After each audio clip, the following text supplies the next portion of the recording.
It is the ultimate sign that the circle of trust has been closed, locked, and fortified against any and all intruders. For years, we have heard whispers about who really holds the power behind the scenes in the Wales household.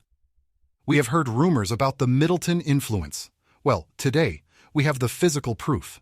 The blueprints of the future of the monarchy have been laid bare, and they reveal a secret weapon hidden within the walls of Forest Lodge. Prince William and Catherine have not just moved into a new house, they have built a sanctuary that excludes the courtiers, excludes the staff, and definitely excludes the leakers, but welcomes the two people who have saved the monarchy from total collapse. We are talking about the revelation of a secret guest house reserved exclusively for the ultimate VIPs. And no, it's not for King Charles, it's not for foreign dignitaries, it is for the coal miner's daughter and her husband who raised a future queen.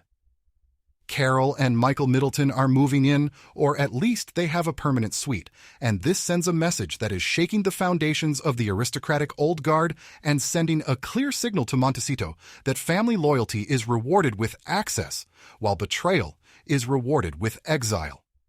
Welcome back to the channel, the only place where we open the doors to the royal residences and tell you what the floor plans really mean for the future of the crown. We don't just look at the architecture, we look at the strategy. If you support the Prince and Princess of Wales in their quest to build a normal, loving, and secure life for their children, smash that subscribe button right now. Let's step inside Forest Lodge and discover the secrets of the new Fortress Wales. We are 1 month into the new era.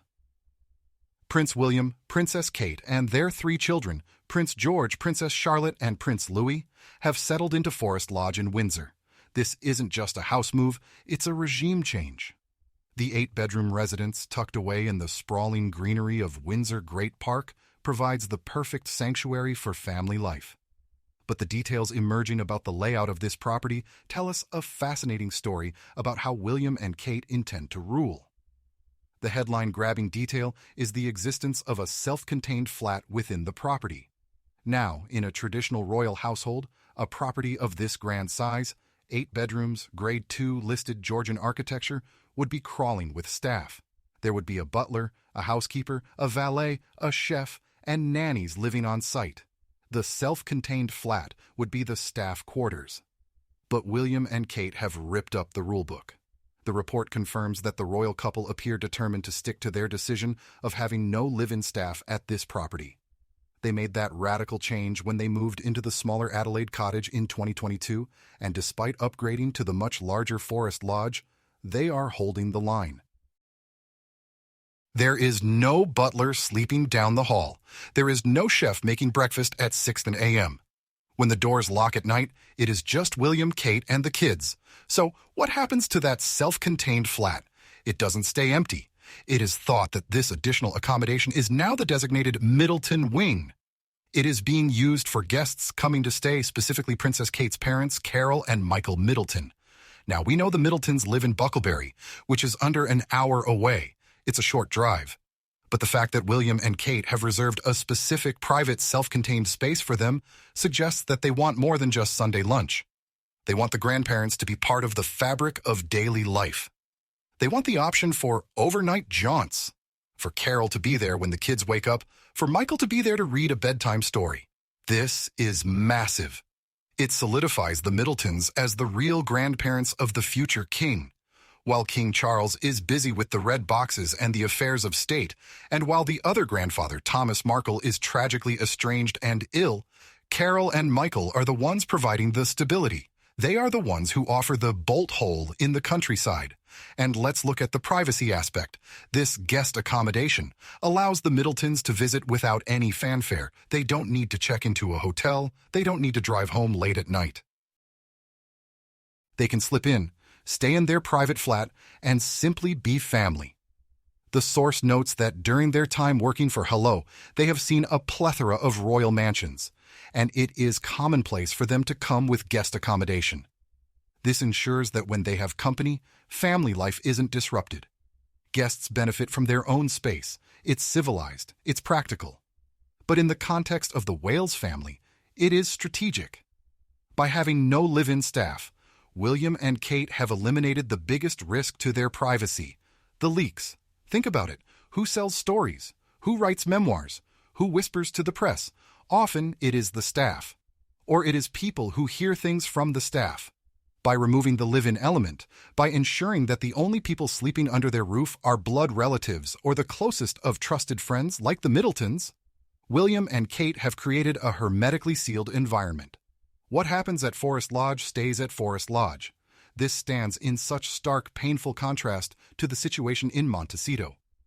The source material mentions that Prince Harry and Meghan Markle also have a private guest house at their home, and it is believed that Meghan's mother, Doria Ragland, uses it when she travels from her own home.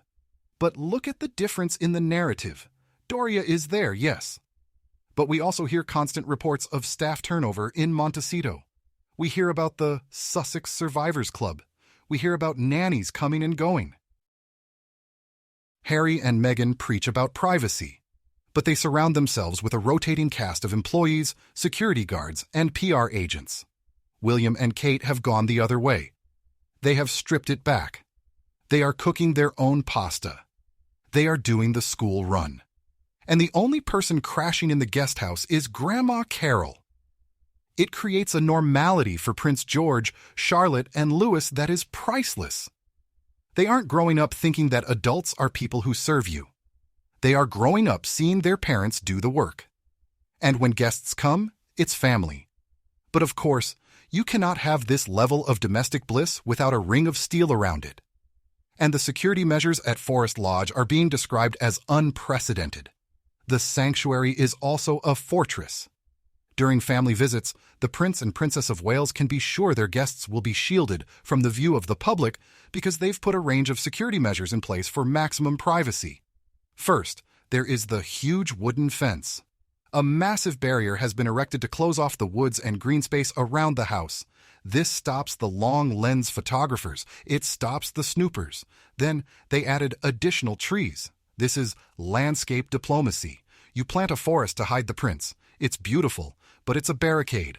Special CCTV cameras have been installed to police the perimeter. Every inch of that boundary is being watched. And the no-fly zone above their home has been expanded. This is crucial. In the age of technology, the paparazzi don't just climb trees, they fly drones. The report confirms that this restriction now applies not just to helicopters and hot air balloons, but to drones, which were originally able to get close enough to obtain photos. If you fly a drone over Forest Lodge now, you are committing a crime. You will be tracked. You will likely be prosecuted. William is taking absolutely no chances. And this brings us back to the controversy we discussed earlier, the closing of the accessway. An accessway into Windsor Great Park has been permanently closed for security reasons. The order read, due to the pending designation of part of the Great Park as an exclusion area, access via Cranbourne Gate will permanently cease.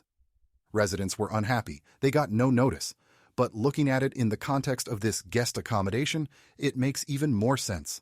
If Carol and Michael are coming and going, if the children are playing in the garden, if the family is trying to live a staff-free life, they cannot have the public walking past the driveway.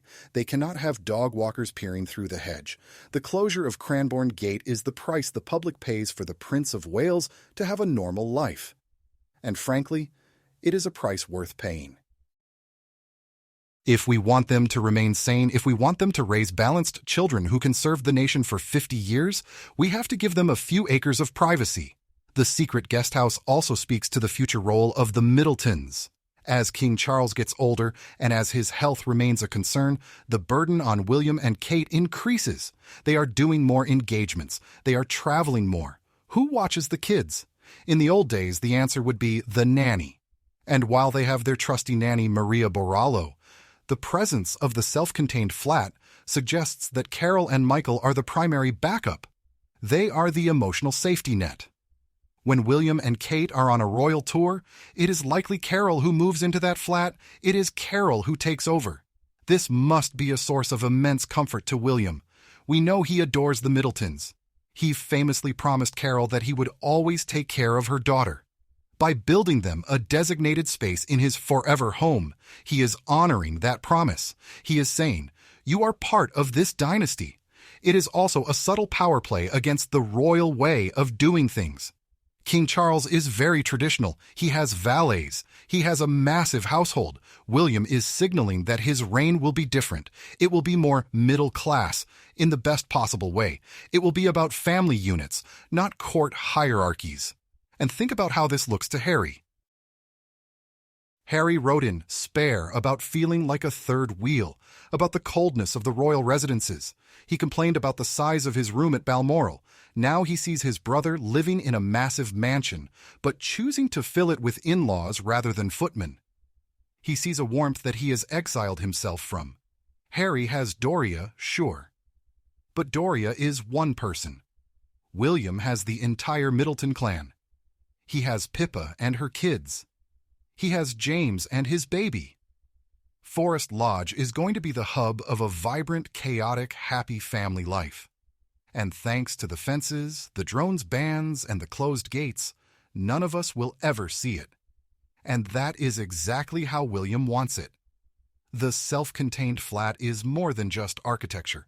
It is a declaration of independence. It says, we will raise our children our way. We will choose who enters our inner circle, and we will protect our peace at all costs. The fact that they are determined to have no live-in staff is the most telling detail of all. It shows a desire for intimacy that is rare in their world. It means that when William comes home from a stressful day of being the heir, he doesn't have to put on a face for the butler. He can just be William. He can collapse on the sofa. He can vent to Kate. He can vent to Carol in the guest house. It is a sanctuary in the truest sense of the word. And let's be honest, the Middletons have earned this. They have never sold a story. They have never betrayed a confidence. They have been the rock upon which the modern monarchy is built. If anyone deserves a luxury flat in Windsor Great Park, it is Carol Middleton. She has done more for the stability of the crown than most dukes and earls. So, as the winter nights draw in, we can imagine the scene at Forest Lodge. The fire is lit, the gates are locked, the drone defenses are active. William and Kate are in the kitchen, and in the guest wing, the grandparents are unpacking their bags, ready to help raise the future king. It is a fortress of love. And it is impenetrable. The secret guest house is no longer a secret, but its purpose is clear. It is the heart of the operation. It is the engine room of the Wales family. And it is something that money, titles, and Netflix deals simply cannot buy. I want to know what you think about this setup. Do you agree with William and Kate's decision to have no live-in staff? Do you think it's right that the Middletons have a permanent place at Forest Lodge? And do you support the extreme security measures, even if it annoys the locals? Let me know in the comments below. I read every single one of them. If you love the idea of the Middletons being the secret weapon of the monarchy, hit that like button. And subscribe to the channel for more insider details on how the other half lives. Until next time, keep your eyes on the palace.